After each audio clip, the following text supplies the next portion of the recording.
बिस्मिल्लाहिर्रहमानिर्रहीम। दुरूद नबी करीम सल्लल्लाहु अलैहि वसल्लम की ज़ात अक़दस पर। Today we are discussing about the theorem जो कि 2014, 15, 16, 17 और 2020 में आ चुका है। थ्योरम की स्टेटमेंट को पढ़ते हैं। Prove that a module satisfy the ascending chain condition of four sub-modules if and only if every sub-module of M is finitely generated। तो थ्योरम में क्या कह रहा है कि आपके पास एक M R मॉड्यूल है, वो असेंडिंग चेन कंडीशन मॉड्यूल सब मॉड्यूल्स को सेटिस्फाई करेगा अगर उसका हर सब मॉड्यूल फाइनाइटली जनरेटेड है। तो सबसे पहले हम असेंडिंग चेन कंडीशन को देखते हैं। असेंडिंग चेन कंडीशन क्या होती है, लेट कर लेते हैं W1 W2 up to so on बढ़ते जा रहे हैं। हमारे पास इनफाइनाइट सब मॉड्यूल्स हैं M की। सच दैट उनमें क्या है कि W1 कंटेन करे W2 को, W3 कंटेन करे W2 कंटेन करे W3 की, और W3 कंटेन करे आगे सब टू सो ऑन। ये मैंने उसका nth सब मॉड्यूल लिख दिया। असेंडिंग चेन कंडीशन का मतलब है कि इस कंडीशन में अगर आपकी ये चेन स्टॉप हो जाए, इसका मीन क्या है कि मतलब at the finite number of सब मॉड्यूल्स आपके पास जो नेक्स्ट सब मॉड्यूल होगा वो प्रीवियस के इक्वल होगा। ये वाला इसके इक्वल, अगर आपको सोन इंफिनिटी तक ये सारे आपस में इक्वल है, इसका मतलब है ये चेन रुक चुकी है। इससे आगे इसके सब मॉड्यूल आगे नहीं जाएंगे, वो जाएंगे तो वो इसी के बराबर ही होंगे। जैसे हम तादाद बढ़ाएंगे 1 2 3 ऐसे n+1 बढ़ तो तादाद तो बढ़ जाएगी, लेकिन सब मॉड्यूल वो नहीं होगा। वो सब मॉड्यूल Wn+1 Wn के बराबर होगा, और इस n के बाद ये तमाम अब सब मॉड्यूल्स हैं वो इसके बराबर होंगे। अगर ऐसा हो जाए, अगर आपके सब मॉड्यूल्स की जो असेंडिंग चेन है अगर वो रुक जाए, तो हम कहते हैं कि वो सब मॉड्यूल उसमें असेंडिंग चेन कंडीशन फुलफिल हो रही है। ओके, अब हम प्रूफ की तरफ बढ़ते हैं। कहते हैं given M be an R module. पहले हम एक साइड को प्रूफ करेंगे, देन हम दूसरी साइड को प्रूफ करेंगे। सपोज कर लेते हैं M satisfies the ascending chain condition of सब मॉड्यूल्स, कि M सेटिस्फाई कर रहा है असेंडिंग चेन कंडीशन ऑफ सब मॉड्यूल्स को, मतलब ये वाली कंडीशन सेटिस्फाई कर रहा है। तो बेसिकली हम यहाँ पे शो करना चाह रहे हैं कि उसका हर सब मॉड्यूल फाइनाइटली जनरेटेड है। अगर उसका हर सब मॉड्यूल फाइनाइटली जनरेटेड, इसका मतलब क्या है, इसके अगर आप कन्वर्स पे जाते हैं इसकी ऑपोजिशन में, इसका मतलब कोई ऐसा एक सब मॉड्यूल तो आपको लाजमी मिलेगा, सारे भी हो सकते हैं, जो कि फाइनाइटली जनरेटेड नहीं है। हम इसके अभी जो प्रूव करना है उससे ऑपोजिट जाने की कोशिश करें। तो सपोज हम कंट्रोल कर लेते हैं कि W इज अ सब module which is not finitely generated. Basically हमने ये शो करना है कि हर सब मॉड्यूल फाइनाइटली जनरेटेड है, लेकिन हम इसके ऑपोजिट जाके इसको प्रूव करने की कोशिश करेंगे।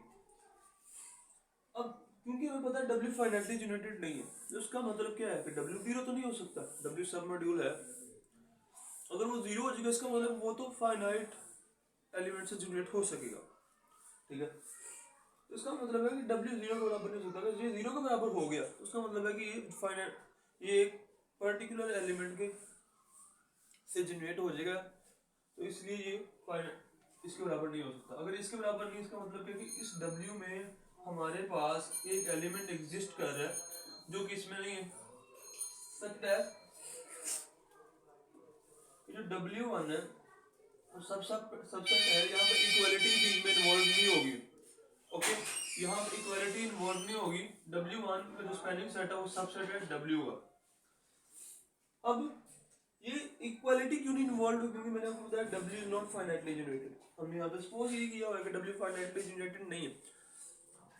इक्वालिटी तब लगनी थी यहाँ पे कि जब W फाइनाइटली जनरेटेड होता, क्योंकि फिर वो एक एलिमेंट से जनरेट होने के इम्कानात थे उसके।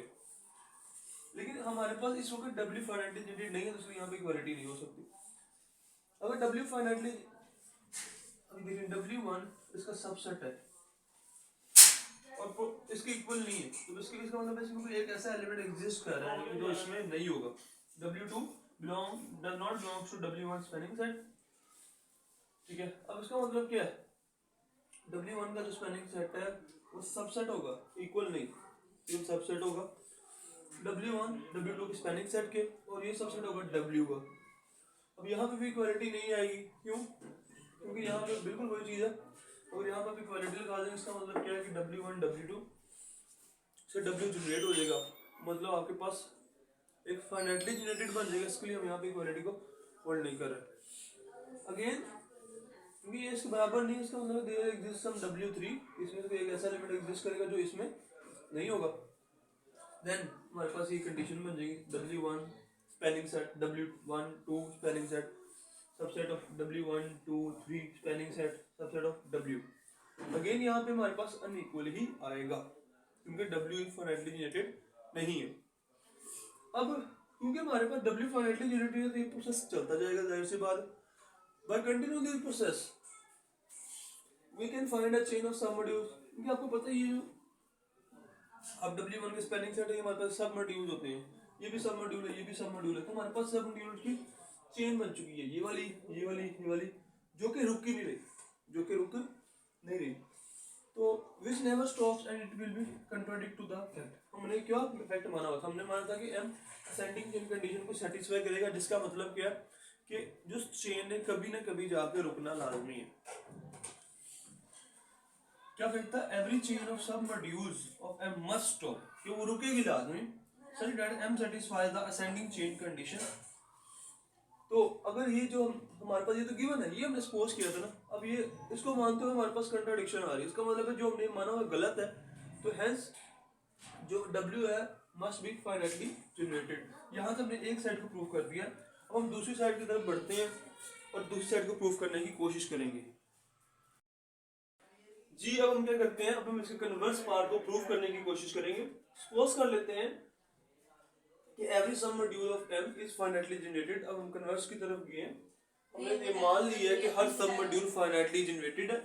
हम ये शो करेंगे कि M satisfies the ascending chain of सब मॉड्यूल, कि M सेटिस्फाई कर रहा है असेंडिंग चेन ऑफ सब मॉड्यूल्स को। तो अब असेंडिंग चेन ऑफ सब मॉड्यूल्स के लिए हम क्या करते हैं, एक असेंडिंग चेन ले लेते हैं, consider the following chain of सब मॉड्यूल्स। ये हमने सब मॉड्यूल्स की चेन ले ली है। बेसिकली हमने यहाँ ये शो करना है कि इट हैज बी स्टॉप, क्योंकि इसने असेंडिंग चेन कंडीशन को अगर फुलफिल करना है तो ये रुके ना, इसको रुकना पड़ेगा एक पॉइंट पे आके। हम ये करते हैं बिल्कुल वही पुराना वाला प्रोसेस, इसकी कंट्राडिक्शन पे आते हैं। सपोज कर लेते हैं, suppose on contrary that the above chain does not stop, ये स्टॉप नहीं होगी। इसका मतलब क्या है, अगर ये स्टॉप नहीं होगी इसका मतलब है कि ये वाला एलिमेंट ये वाला सेट है, ये कभी भी अपने नेक्स्ट वाले जो सेट है उसके बराबर नहीं होगा। इट मीन्स M के जो सबसेट होगा वो उसका बराबर नहीं होगा M के +1 के फॉर ऑल के 1 2 3 अप टू सो ऑन। मतलब M1 M2 के बराबर नहीं होगा, उसका सबसेट ही है। M2 M3 के बराबर नहीं है, उसका सबसेट है। ठीक है, इस तरह सोन चलते जा रहे हैं। तो हमने इसको मान लिया, और क्या करते हैं हम देख रहे हैं, क्योंकि ये हमारे पास ईच Mi जो हमें कंडीशन में गिवन है ना कि एवरी सब मॉड्यूल ऑफ M, हमें पता है ये भी सब मॉड्यूल है, ये भी सब मॉड्यूल है, ये भी सब मॉड्यूल है। तो हर सब मॉड्यूल हमारे पास by the given condition each Mi is finitely generated. हर जो हमारे पास सब मॉड्यूल है वो फाइनाइटली जनरेटेड होगा M का for all I from 1 to infinity. हम क्या करते हैं, हम अपना हमें नजर आ रहा था कि ये भी हमारे पास सब मॉड्यूल है, ये भी है, ये भी है, तो हम क्या करते हैं क्लेम कर देते हैं कि सबका जो यूनियन होगा वो भी क्या होगा, सब मॉड्यूल होगा। अब हम उसको क्लेम कर दिया W is equal to the union of Mi I from 1 to infinity is the sub module of M। तो उसके लिए हमने क्या किया, अब सब मॉड्यूल के क्राइटेरिया को याद करें आप लोग। सबसे पहले हम जिस सेट को सब मॉड्यूल प्रूव करना था उससे नॉन एम्प्टी शो करते हैं। अब मुझे पता है कि ईच Mi हमारे पास सब मॉड्यूल है, इसका मतलब है कि 0 उसमें तो आइडेंटिटी में लाजमी बिलोंग करेगा। अगर 0 तमाम में लाया करा तो जाहिर सी बात उसकी यूनियन में भी लाया करेगा। तो 0 belongs to the union I from 1 to infinity Mi which is equal to W। तो 0 W में बिलोंग कर गया। अगर 0 W में बिलोंग कर गया, इसका मतलब क्या होगा कि हमारे पास जो W है वो हमारे पास एक नॉन एम्प्टी सेट होगा। ठीक है, अब हम क्या करेंगे, लेट कर लेते हैं A B belongs to W। अगर A B W से बिलोंग कर रहा है, इसका मतलब क्या है कि A किसी ना किसी यूनियन है ना, तो इसका मतलब है कि A हमारे पास किसी एक M में से हो सकता है और B हमारे पास किसी और M में से हो सकता है, सब मॉड्यूल में से हो सकता है। तो हमने लेट कर लिया, let A belongs to empty and B belongs to MS। एक से भी हो सकते हैं, तब तो ट्रिवियली है, लेकिन अब जो प्रूव करने दोनों के डिफरेंट डिफरेंट, अगर दोनों एलिमेंट डिफरेंट सब मॉड्यूल से लाई कर रहे हैं, ए एम टी से और बी एम एस से, for some T S belongs to N, मतलब ये जो आपके पास तो ज़्यादा ही नेचुरल नंबर में होगा, मतलब ये 2 हो सकता है, ये 3 हो सकता है, ये 5 हो सकता है, ये 7 हो सकता है, ये 10 हो सकता है, ये 5 हो सकता है, वट एवर हमने जो भी यहाँ पे ले लिए। विदाउट लॉस ऑफ जनरलिटी हम ये अज्यूम कर सकते हैं कि जो एस है वो हमारे पास टी से बड़ा है, ठीक है, एस इज द बिगर और इक्वल टी। देन इसका मतलब क्या है, अगर एस बड़ा है टी से, तो पहले देखिए यहाँ से इस प्रॉपर्टी को देखते हो, इसका मतलब क्या है कि जो एम टी है, एम टी क्या होगा, वो एम एस का क्या होगा, सबसेट होगा। Okay, from here M T is the subset of M S. अगर टी छोटा है, जो छोटे हैं वो इधर आ रहे हैं और जो बड़े हैं वो उधर आते हैं, वो सुपर सेट होता है। तो इसका मतलब है कि अगर M T is M S, अगर एम टी का सबसेट है, तो जो एम टी में से एलिमेंट लाई कर रहा था ए, वो भी एम एस में लाई करेगा। इसका मतलब है कि ए एम एस में लाई कर रहा है, बी तो पहले ही एम एस में था, दोनों एलिमेंट एम एस में लाई करेंगे। इसका मतलब है कि इनका डिफरेंस भी एम एस में लाई करेगा, इसकी वजह से उनके एम हमारे पास सब मॉड्यूल है इसलिए। और जो सब मॉड्यूल होता है अंडर एडिशन एक अबिलियन ग्रुप होता है। अब देखिए ए माइनस बी एम एस में बिलोंग कर गया, अगर किसी एक में सब मॉड्यूल में अगर बिलोंग कर गया, इसका मतलब है उसकी यूनियन में बिलोंग कर जाएगा। तो A minus belongs to W union from I from 1 to infinity M S for all A B belongs to W. हमने यहाँ पे एक चीज़ तो शो कर दी है कि जो उनका डिफरेंस है वो बेसिकली उसी सेट से बिलोंग करेगा, उनकी यूनियन से। अब हम कंसिडर कर लेते हैं आर है, वेयर आर हमारे पास रिंग से लिया और ये हमने डब्ल्यू से लिया। अगर डब्ल्यू से लिए तो जाहिर सी बात है किसी एक सब मॉड्यूल में एग्जिस्ट करेगा, तो मैंने उसको पी कह दिया इस वक्त। तो सम पी बिलोंग्स टू, यहाँ पे आप एन नेचुरल नंबर लिखेंगे, ठीक है। जैसे आप जेड भी लिख सकते हैं, जेड पॉजिटिव। ओके, कंसिडर करेंगे आर है, आर रिंग से A M P six sub module से है। तो हमें पता है क्योंकि हमारे पास एम पी सब मॉड्यूल है, तो जब भी आप स्केलर मल्टीप्लिकेशन करेंगे ring with the sub module element, it will goes to the sub module. So R A belong कर गया एमपी से। अगर आर ए एक सब मॉड्यूल में लाई कर चुका है, तो उसका मतलब उसकी यूनियन में भी लाई कर जाएगा। अगर उसकी यूनियन में लाई कर चुका है, तो इसका मतलब आर ए डब्ल्यू में लाई कर गया, for all A belongs to W and for all R belongs to R. इसका मतलब है यहाँ तक हमने ये शो कर दिया है कि जो हमने डब्ल्यू लिया था, वो हमारे पास जो हमने क्लेम किया था, वो हमने उसकी वेरिफिकेशन कर दिया कि डब्ल्यू हमारे पास सब मॉड्यूल है। हमने क्या शो किया है, हमने ये शो कर दिया है कि जो डब्ल्यू हमारे पास है एक सब मॉड्यूल है एम का।